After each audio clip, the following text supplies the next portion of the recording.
In fact, you're the limited partner. General partner is the federal government. No idea how much they're going to take from you. Being in the insurance industry is a terrible job if you just want to make $30,000 a year. I wouldn't do it. I'd go change tires at Discount Tire. If you don't want to make, six-figure income, I don't know if this is what you should be doing. Once you make a certain amount of money, what do you want to be, the richest guy in the cemetery? Or do you want to live the richest life? I want to be in control. I want to have tax-free income in retirement. And that 401k and that IRA, those are going to be like chains around people's necks. They're going to regret that they put as much money in those products as they did. Never short stopping, now I'm winning like I'm Jeter. Steady through the rigor. Yeah, I'm getting So my guest today is world-renowned, most highly requested speaker to train on this financial concept and financial strategy called annuities. So with us is Tom Hegna, which I also learned earlier today that he's also a retired lieutenant colonel serving in the Army. Yep. So welcome to the Seven Figure Squad. I'm glad that you're here. Welcome to our conference. Yeah, no, it's a great conference, and thank you, Matt, for having me. 100% glad that you agreed to do it. This is an area that a lot of people may not know a lot about, because I remember when I first entered the life insurance business coming out the military, I could barely spell annuity, let alone annuitization. Right. And so why are annuities so less known as compared to other 401ks and pensions? Well, I think the baby boomers, know at least a little bit about annuities, because you've got to take that longevity risk. As I said out there, longevity is not just a risk, it's a risk multiplier of all the risks. Because the longer you live, the more likely these other things are going to happen. And the annuity is the only product in the world you can buy that will guarantee you will never ever run out of money. And running out of money has been the number one concern of people ever since there's been people and been money.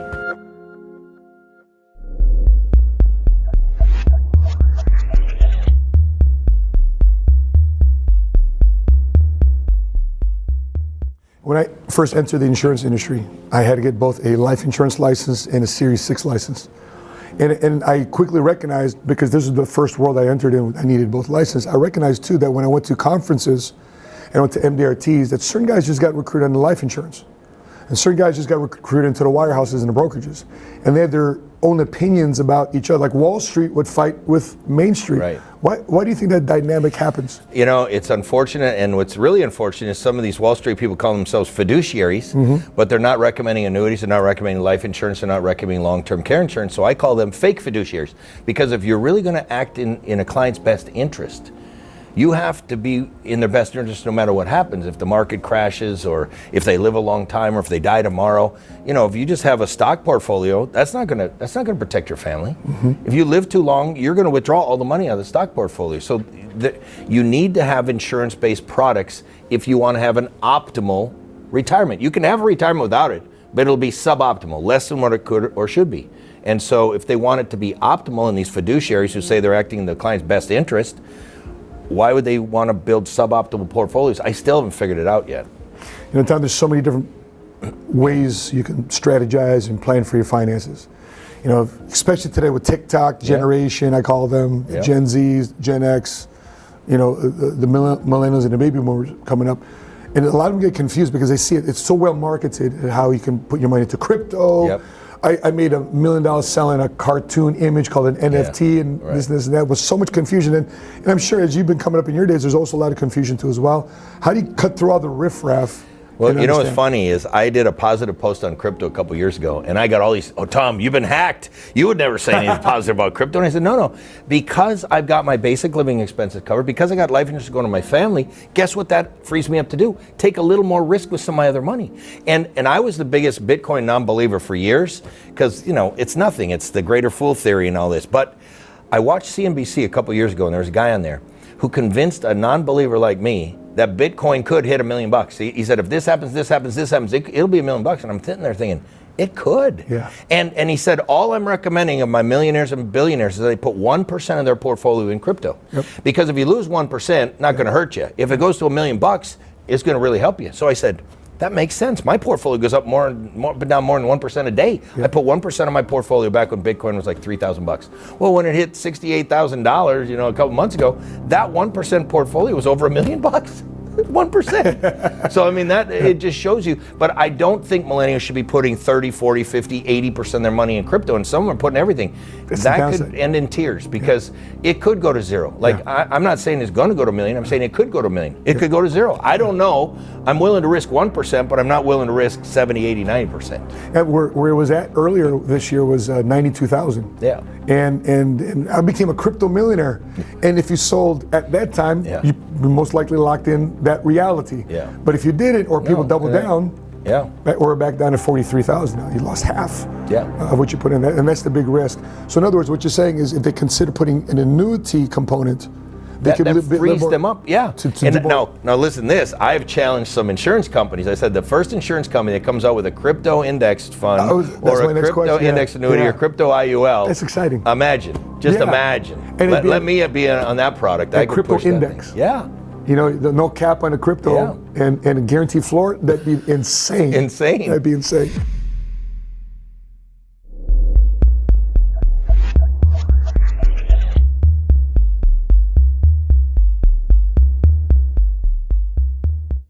When you're looking at the values and principles of saving for retirement, you did a great analogy of saying, hey, you got all these different things because you want to become a millionaire. And the 7-Figure Squad, people watch the YouTube channel because they eventually want to become a first-generation millionaire, first-generation cash flow millionaire. Why don't people get there? I think, number one, like I said, they got to learn to make more money. You got to get really good at what you do. There are riches and niches. Find your niche, it will make you rich, all right? Get good at what you do, find your niche. Number two, spend less, spend wiser. You don't have to stay at the Ritz, stay at the Holiday Inn. You don't have to drive a brand new car. Drive a car that's 2 years old. Do things that make sense with your money. Don't just blow your money. And then number three, put your money into things that go up in value, appreciating assets. Cars, boats, jet skis, all those things go down in value. Limit how much money you put into depreciating assets, maximize how much you put into appreciating assets. That's how you get wealthy in America. Tom, they look at you like this guy, well-established, good-looking dude, he's rich, obviously exudes success and wealth, but you didn't obviously start that way. I started with nothing. When I left North Dakota State, everything I owned was in the trunk of my Mazda 626, and I owed 12 grand on the Mazda 626. So I started out below zero, all right? And my parents were teachers in Minnesota. They didn't have a lot of money. It's not like I inherited a bunch of money. It was just hard work, and I have a very good work ethic. I mean, I work hard. For years, I was the hardest worker I knew. Now I'm not, because I'm retiring, but I'm the hardest golfer I know now. You just translated something work ethic to something else. So when you got in the military, you were with us. You said you were second lieutenant. Second lieutenant. And some guy around the barracks from MetLife was selling. This is when I was a captain. Oh, a captain. Yeah, okay. I was a captain. I was a company commander, 7th ID Light in Fort Ord, California. And there was a MetLife agent going through my unit selling whole life. And at the time, I was a buy-term invest the difference guy. I said, who's this guy ripping off my soldiers? I said, bring him to me, because when you're a commander, you can do that. And they said, okay, sir, he'll come see you tomorrow. He wanted your birth date. I said, give him my birth date. I want to see him. He comes in, and I kind of go up and down. I'm saying, you're ripping off my soldiers. And he goes, no, sir, I'm not. I'm helping them protect their families. I'm helping them save for down payment on a house. I'm helping them, with their kids' college education and giving them some tax-free income in retirement. And he said, your soldiers were nice enough to give me your birth date, so I ran a printout for you. Now, this was back in like 1987, before Tamra, Tefra, and all that. Yep. This was a 5-pay whole life. So I said, let me see this piece of crap. Okay, pay for 5 years. And then the 6th year, I got all my money back. And then the cash value's growing, the death benefit's growing. I'm looking at this thing. I said, who would ever buy term insurance when you could buy this? And he said, well, I don't sell much term. That's what I sell. Yeah. I said, you get paid to sell this? He said, I get paid real well to sell that. I said, I could sell that. And that's how I got into the business.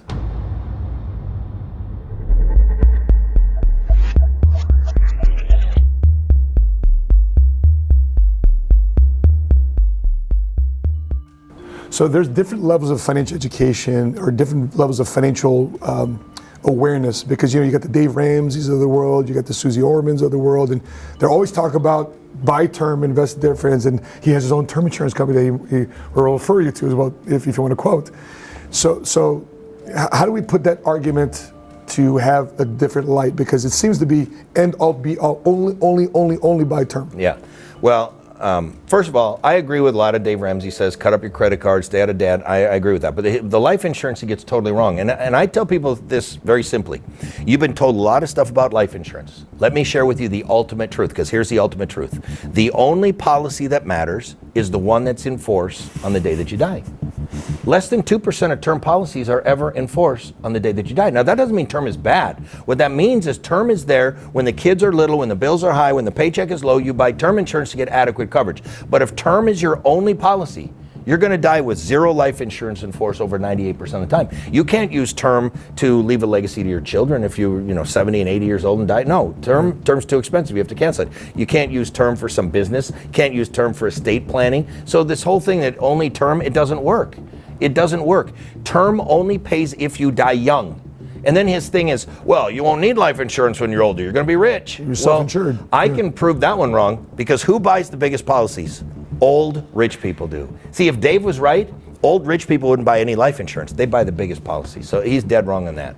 I think the largest life insurance policy that I've seen around was like a $235 million policy. Yeah, and that would have had to been with like 5 or 6 different companies, because most companies won't get. Yeah. I don't even think New York Life goes above 50 million. Maybe they do, but I think most of the time when you get up to that level, you've got to go through 5, 6, 7, 8 different companies. Yeah. And reinsurance after that. Yeah. Yeah, because see, the way insurance works, it was like, when I was at New York Life and we started selling really big policy, we used to sell $1 million annuities all day long, and at first they were very scared. We don't want that. We don't want $1 million, because if that guy dies and the market's down, but once you get 10, they're okay with it. So like if an underwriter ever tells you they don't want a $50 million policy, if you brought them 10 $50 million policies, they'd be fine with it. They just don't want one, because if that guy dies, they get fired for not underwriting it properly. So, but if 10 people are alive, they're not going to lose all 10, and so they have more comfort in numbers, like multiple people.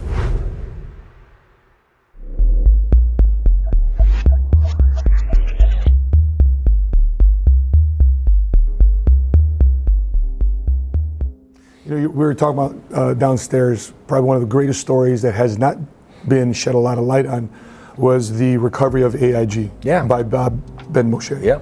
And it's one thing to take TARP money and government. There was $85 billion they loaned from the American people, but they also repaid it with interest. With interest, I think it was like $35 billion back to the American people. Yep.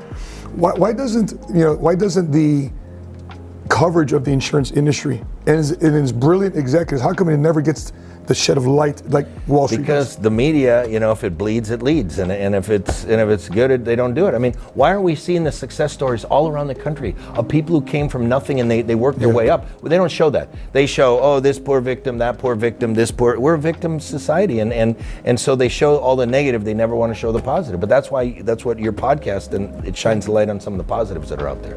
Yeah, because a lot of people they swear by their 401k, and this the crazy adoption is I'm going to embrace my 401k and all the different funds that's underneath it, but they never ever introduce an annuity component, and I think only recently they started including. I think Obama even said it's from the annuity component should be in some people's 401k.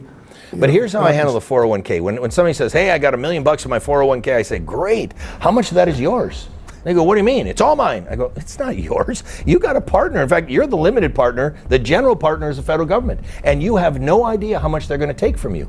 Like right now it's 38, 39% they're going to take. What happens when it goes to 50, 60, 70% like in the past, or up to 90% as we did in the 1950s? Yeah. The marginal tax rate was 90%. You have no idea how much of that money is yours. Why don't you put it into something that you can control, that it's yours? But that 401k, you have no idea how much of that money is yours. So here's what I say.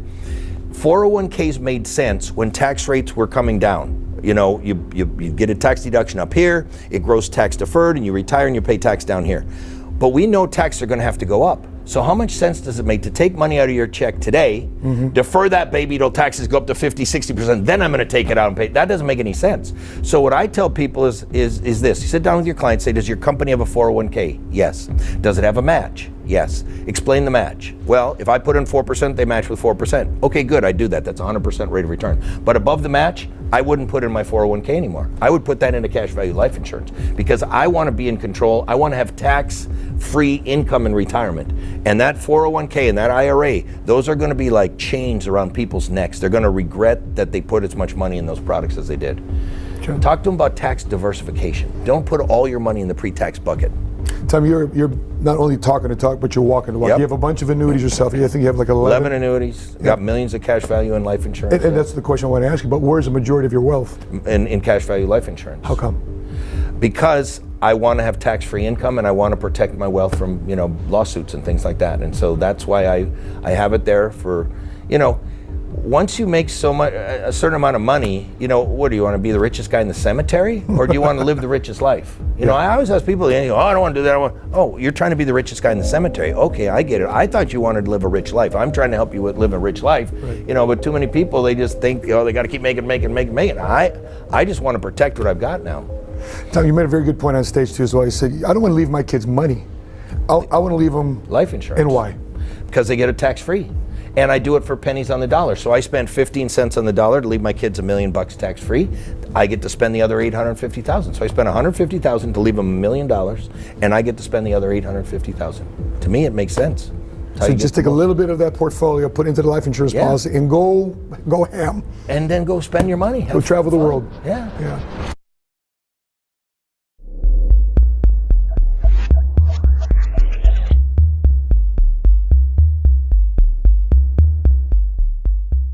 My wife, she sees a lot of clients, and here's some questions from her. What is the significance of an annuity in a retirement portfolio today versus 20, 30 years ago? Well, 20, 30 years ago, it would have been even more valuable because our interest rates were 20%. I mean, can you imagine those payouts? They would have been probably 20, 25% guaranteed for the rest of your life. So, I mean, they were always important, but 30 years ago, most people had pensions. And so that was their annuity. Yeah. Now people don't have pensions. And see, a pension is a lifetime income annuity. Social Security is a lifetime income annuity. And oh, by the way, people love their Social Security, they love their pension, they love their annuities as well. Sometimes I see people treating their annuity like a brokerage account. Like I'm going to take out 3% or 4% from my annuity because it's got the 10% free withdrawal. Mm-hmm. In your opinion, what's the best way to? You got a lump sum of cash. You rolled over a portion of your 401k into an annuity. What's the best distribution or income strategy to come from that? Well, I mean, it really depends on the person. If they want to have the most flexibility for the future, then maybe they just want to make small withdrawals. That's not the way they're going to maximize their income, but it might maximize their flexibility. So I don't know their situation. But otherwise, at some point, you should probably turn that income on for life to just guarantee that you're never going to run out, and then go out and enjoy your life. You see, what people don't understand, it is the spending of money that allows you to enjoy your retirement. It's the dinners out. It's the bottles of wine with your friends. It's the cruises. It's the trips. That's how you enjoy your retirement. I know people who got millions of dollars sitting in some account, but they don't dare touch it. Oh, just in case, just in case, just in case. That's going to do nothing for their retirement. Yeah. In fact, it causes them stress. They're going to ruin their kids by leaving them a bunch of money. Anyway, they should be out enjoying their life. There's a lot of current arguments in the marketplace with the annuity strategy, in which you've been advocating for many, many years of your career. And there's a very famous Wall Street guy that loves to take on full-page ads that knocks. He says, if you bought an annuity, beware, read this or call us. Yeah. What would you say to? Well, I wrote an article, Why Ken Fisher Really Loves Annuities, and you should too. So they can Google that, why Ken Fisher really loves annuities. I wrote an article and I explained the reason Ken Fisher went after annuities. Okay, see, the dirty secret is his fees are high. He couldn't go after Vanguard. He couldn't go after Fidelity. They have lower fees than him. So he's looking around, what's got higher fees than me? Well, a lot of things do. Real estate does, options, futures, hedge funds, crypto, annuities, they have higher fees. But what could he say? What could he pick on that he could say, just sign here, sign here, sign here, move it over to me? Annuities. And he was specifically talking variable annuities. He's not talking index annuities. He's not talking fixed annuities. He's not talking income annuities. He's talking variable annuities. But he lumps it all in. All annuities are bad. No, he's saying that the variable annuities, yes, the fees are higher in a variable annuity, but they also guarantee you're not going to lose all your money. He has high fees, but he doesn't give that guarantee. And so what I say is when the market crashes, and someday it will and stays down, those people who he moved out of the guarantees, they're likely going to take legal action against him, and then he will hate annuities. Right now he loves them. He's getting rich off them. He's just getting all that money, that money. But when the market turns and these people lose money that they wouldn't have lost in the annuity, then he's going to hate annuities, I think. I think part of the big misunderstanding is two things. The experts, whatever you call them, they say all annuities, they can make a blanket statement without understanding that there's different segments of annuities. Just the same thing to do with life insurance. They do the same thing. What I also see them do is they say, there's a lot of charges with inside annuities, and we ask, hey, what do you point towards? They point to the surrender charges. So what's some of the misunderstands the charge with the I annuities. told my clients the surrender charge is a big positive. The only reason that the insurance company can offer you all these things, that you get this upside, you get no downside, you can do this, you can turn it into income, is because there are surrender charges. If there weren't surrender charges, they'd have to pay you 0.10 like the money market. Your money market fund doesn't have surrender charges, it's paying you 0.10. Yep. You want 0.10, no surrender charge, that's a money market fund. You want to get these benefits, they've got to have a way to know that they're going to keep that money for 5 or 6 or 7 years. It's not a negative. You can still take 10% out penalty free. You have access to money. You just that's how these products work. Yeah. And they don't really get You triggered. pay zero. I've got surrender charges on all my news. I'm going to pay zero surrender charge because I'm not going to surrender them. I'm going to use them the way I'm supposed to. Yeah. You turn it into income, there's no surrender charge. Yeah. You can turn that thing into income tomorrow. There's no surrender charge. So, And sometimes people get, they get an annuity and then they listen to the stock market guys. And for the people that have they pay the 1 or 2%, whatever the cost of the income rider is. But again, well, it's expensive, and I don't want to pay on top of those fees. What would you say? Is it a beneficial benefit, the lifetime income rider? yeah, so fees only matter in the absence of value. The only time fees matter is if there's no value. But if that benefit is a value to them, then the fee doesn't matter. It doesn't matter. If you're going to get $2,000 a month and that's what you want, that's what you need, it doesn't matter that there was a 1% fee attached to that if it's guaranteed for the rest of your life and you can't go anywhere else and get $2,000 a month guaranteed for the rest of your life. What difference does it make what the fee is? Correct. It doesn't matter. Yeah. When you made a movie, the baby boomer dilemma, yeah. right? Tell us why that was an important project for you. Well, I mean, I was honored to be asked to be in the movie. And it's loaded with PhDs. Dr. David Babbel's in there, Dr. Moshe Milevsky's in there, Dr. William Sharp, Nobel Prize winner, Dr. Robert C. Merton, Nobel Prize winner. You got other professors from Wharton, and I mean, it's all experts that are showing what's happening with pensions and what's happening with 401ks and why a portion of your retirement needs to be in an annuity. They talk about longevity risk. They talk about it. So I was just as one of the speakers who speaks on this subject, I was asked to be in that movie. But it's a very powerful movie. And what we've found is that if people rent out a movie theater and play it, because it's approved to play in any movie theater, that they're setting appointments with between 90 and 100% of the attendees if you do this thing the right way. And so if you go to theboomermovie.com, there's a couple videos in there that show how to do this. You can do streaming gift cards, you can rent the movie theater, you can do all different ways, DVDs, there's all different ways to get in front of your clients. But if you can have them watch that, they're going to set the appointment with you. You don't have to go hounding them down. It sounds like a cool movie night out, because I can't remember the last time I went to the movies. I mean, it's been 2 years. So we got some people who buy a bucket of popcorn at the dollar store. They put the DVD in there. They put 2 Cokes and some candy. They make movie night for their clients and say, "Hey, all I'm asking is that you call me when this is done and tell me what you thought of the movie." And boom, they're getting appointments. Wow, that's a great strategy. Can you explain to a retiree the difference between the accumulation phase versus the distribution phase? Yeah. So in the accumulation phase, you want to be diversified. You want to just, diversification, asset allocation is important. Getting a higher average return is important in the accumulation phase. But in the distribution phase, it's really all about income. It's about income and managing risk. You got to manage what happens if you need long-term care. What happens if the market crashes? What happens if interest rates go down? What happens if interest rates go up? What happens if we have inflation? What if we have deflation? You have to manage those different risks because you could be 70, 80 years of age. You can't go back out and make more money. So you've got to make sure your money's going to last regardless of those things that can happen to you in retirement. It's about risk management and then having increasing income because you want to have income that keeps up with inflation. Gotcha. And the difference between getting a rate of return, right, versus a lifetime income conversion. Yeah, well, I mean, people would say, well, what's my IRR? What's my internal rate of return? Sure. I say IRR in retirement means income reliability rate, which is 100% with the annuity. See, it doesn't matter what your IRR is. People say, well, what's my interest rate? I say, well, you got to tell me when you're going to die. I can't tell you what your interest rate is till you tell me when you're going to die. You want a higher interest rate? Live longer. You want a higher interest rate than that? Live longer than that. See, that's what I love about this. You get to set your own interest rate.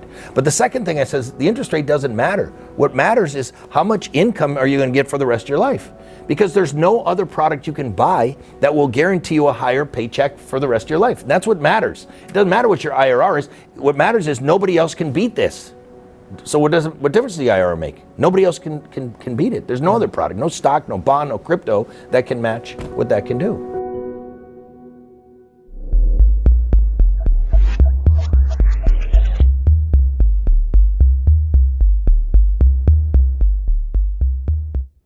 You know, when I was taking my notes when I first started my career in 1999, and I wrote my first notes there, the biggest issue facing America today is the retirement crisis and Social Security, and this gap of the have and the have-nots. And rich are getting richer and the poor are getting poorer. Fast forward to my career 23 years later, it's even worse. Yeah. And there's no financial education in the schools. People are learning about money after they made many mistakes already. Yep. So how do we fix this thing? How do we help close this gap and get our country not worrying so much? I mean, we could get into a whole political discussion, and I don't think we want to go there. But I really think the whole problem of this division in the country and everything has to do with a thing called gerrymandering, and both parties do it. They when they're in charge, they make the Republicans over here, they make the Democrats over here. So only Democrats win this district, only Republicans win this district. So what's happening is, if you think about the American people on a football field, most Americans are between the 40-yard lines. They're a little left or a little right. Okay. But because of this gerrymandering in the Republican districts, we're electing people way to the right, and then Democrats, we're electing the people farthest to the left. So we're hiring politicians that are in the end zones, but the people are here. And until you make all these territories as close to 50-50 as possible, if you could make all the election territories 50-50, then the only people who are going to win are people who can get a little bit of both. So you're going to elect middle, real people instead of wackos on the left, wackos on the right. Yeah. And that is really the political divisions in the country. The economic divisions, I mean, I know one party says they want to help poor people, but from what I see, they're just helping poor people stay poor. They put them on a program. Here's $300 a month, and they take away their incentive to go out and be the person they're supposed to be. Each one of us has an ability that is better than anybody else on this planet, and our purpose in life is we're supposed to find our special ability and then do that as much as possible. Yeah. But when you take that away from people and you put them in on a program, and you put them in a $300 a month or $500 a month, or hey, let's give them some more unemployment, and then they don't get a job, that's not helping poor people. That's keeping poor people poor. Yeah. But you can't say that. It's politically incorrect to say it, but it's correct. And I always worry about being correct. I never worry about being politically correct. I am correct in this, and it's just, but I don't think we're going to fix it because our politicians are in the end zones, and we're sitting here in the middle of a football field. Well, I find myself, as I've gotten older and started to make more money, I've found myself being more fiscally conservative, but at the same time, there's a lot of social things I like too as well. So I'm kind of like somewhere in, I'm in between those 40-yard lines too as well. So we need to find ways to give people a hand up instead of a hand out. And I'll give you an example. Okay. I went to college on an Army ROTC scholarship. The U.S. government, the U.S. Army paid for my college. So I guess I got a hand out, except it was really a hand up. Because look what I've been able to do with my career, and it turned into be a great investment. It turned into be a great investment for the government because I paid them far more back than they ever paid for my college, like hundreds times more. Yeah. So that's an example of a hand up. Correct. Instead of a handout. They didn't pay me money to sit on my couch and play video games and not go to work. Yeah. They said, hey, if you're willing to, study and get good grades and serve in the Army, we will pay for your college. And so that was kind of a good deal. Yeah. So we need more things like that. Yeah. That's a hand up instead of a handout. We should stop handing out money. Yeah, because I've been part of this industry for a while. I have not touched my life insurance money, and obviously I'm still here, so my family hasn't touched my life insurance money. There's no death benefit to be issued. The money I have, my annuities, I still haven't touched. So the products of this industry hasn't changed my life in 2 decades. Yeah. But the industry has. Yeah. This economic structure we have in terms of entrepreneurship it's allowed me to become financially free, financially independent. Yep. And so when you're looking at our agency, and we're teaching insurance, we're teaching annuities, and we're teaching entrepreneurship.